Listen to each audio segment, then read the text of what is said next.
የእርጎን ጥቅሞች ሙሉ በሙሉ ለማግኘት ጊዜ ወሳኝ ነው።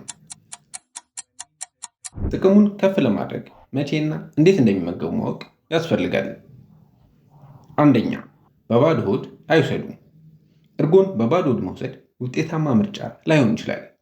ለምን?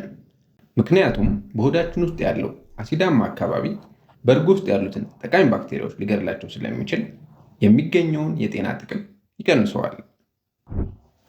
ሁለተኛ፣ መቼ ይወሰድ? ከምግብ ወይም ከቀላል መክሰስ ጋር መውሰድ ይመከራል።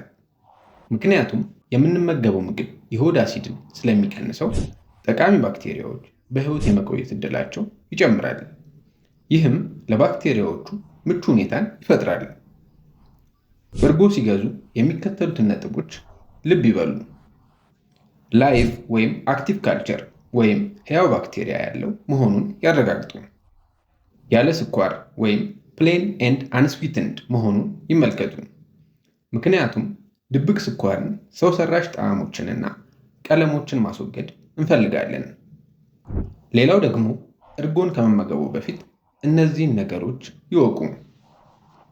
የቆዳ ችግር ካለብዎ፣ በሰውነቱ ውስጥ የሙቀት መዛባት ካለ፣ ለምሳሌ ብጉር ወይም ለብጉር ተጋላጭ ቆዳ ካለው እርጎን ባይወስዱ ይመረጣል።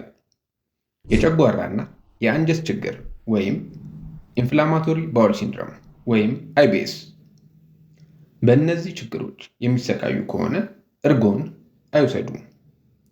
ከምሽቱ 11 ሰዓት በኋላ እርጎ አይውሰዱ። ጠዋት ወይም ቀን ቢወስዱ ይመረጣል። የሆድ ድርቀት ካለብዎ እርጎ አይውሰዱ። በተለይ ለሕፃናት ከሙዝ ጋር መስጠት የሆድ ድርቀትን ያባብሳል። ለተቅማጥ ግን እንደ መድኃኒት ያገለግላል። የሚወስዱት መጠን፣ እርጎን በየቀኑ አይውሰዱ።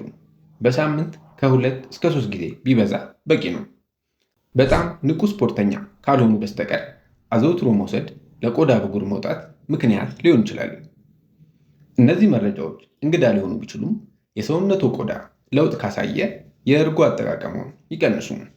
እነዚህን ጥንቃቄዎች በማድረግ የሰውነቱን በሽታ የመከላከል አቅምና የሆድ ጤንነት ማሻሻል ይችላሉ። ቪዲዮውን ጠቃሚ ሆኖ ካገኙት ላይክ፣ ሼር እና ሰብስክራይብ ያድርጉ። ሰላም ለእናንተ ይሁን።